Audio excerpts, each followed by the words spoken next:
You know what I miss? I miss Rogue Squadron on the 64. I remember it was a beautiful game where you could fly around, you could do the missions that you saw in the films of Star Wars. I know, I miss that game, I don't know why I'm thinking about it, but I feel the need to play another sci-fi adventure game, and I've picked up this one. It's just come out, it's called Starhawk. It's on the PlayStation. Let's check it out, huh? The spiritual successor to Warhawk is here, and it's taken a while. Starhawk is the latest PlayStation exclusive to come out, but the hype around it hasn't been that overwhelming. Developed by Lightbox Interactive and Santa Monica Studios, Starhawk boasts a sci-fi shooter with a twist, where you can build fortifications and drive multiple vehicles and shoot alien zombies. I'll admit, I didn't really expect much from this third-person shooter, but now I can't help but feel an original and surprisingly fun game. Let's check it out.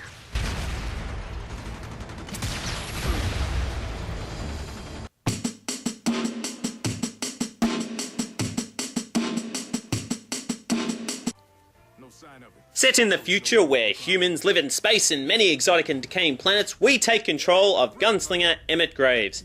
Emmett is a gun for hire that protects miners of a special blue energy that is always being attacked by space zombies called scabs. The story is okay, except none of the characters are memorable and you don't really care about them at all. It zips through the story with those same cool cartoon cutscenes we've seen before, and it's not really too challenging, but I must say I did have fun in the campaign. The gameplay is constantly mixed up, and it has this Firefly Serenity feel to it, with each level being different and open to explore. But I felt that the solo missions were more of an introduction to the main game, which is the multiplayer. It's truly and wholly an original style of team play and requires strategy and teamwork in order to win. What makes it so fun is that it's easily accessible with quick menus and simple controls. It's unlike any other sci-fi game I've played, with epic action and a hugely enjoyable multiplayer. Great stuff.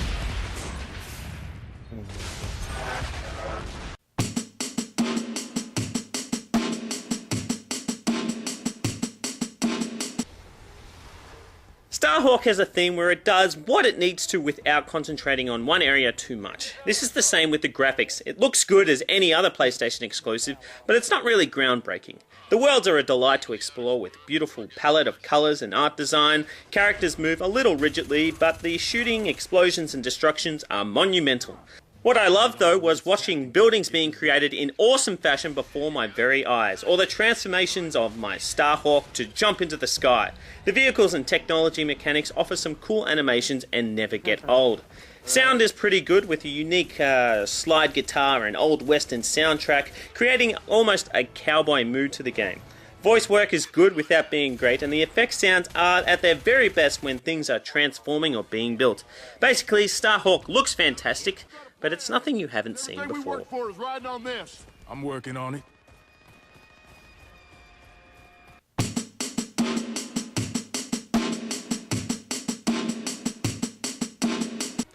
Here's where Starhawk shines. Basically, you have three modes of gameplay. First is your basic running and gunning style of play. You have a bevy of weapons you can use at any given time, and they can be found around levels or when enemies drop them. It's fun, but not as diverse as other titles, with no cover system or method for evading gunfire. Then there's the many vehicles you can drive or fly, Hawks easily being the most enjoyable, as you fly around shooting enemy ships, then transform into a movable robot to lay some beat down on the ground. Each vehicle is balanced and offers its own form of fun, and you'll need to use each one to its full effect if you want to win in the multiplayer. The most original aspect of Starhawk, however, is how you can build and create fortifications to help win your battles. Simply press triangle to call down a car, hawk, supply bunker, watchtower, almost anything, considering you've got enough blue orbs to do so. This is what sets Starhawk apart, as effective implementation of turrets, walls, buildings will decide how well your battle will fare. With up to 32-player multiplayer games, this can make for some epic capture the flag games. Leveling up will allow you to customize your character and vehicles, and there are some free-for-all and team deathmatch modes also available. Just when you thought another original multiplayer couldn't come along, it does. Damn you, Starhawk! Yeah, the fucking people up there.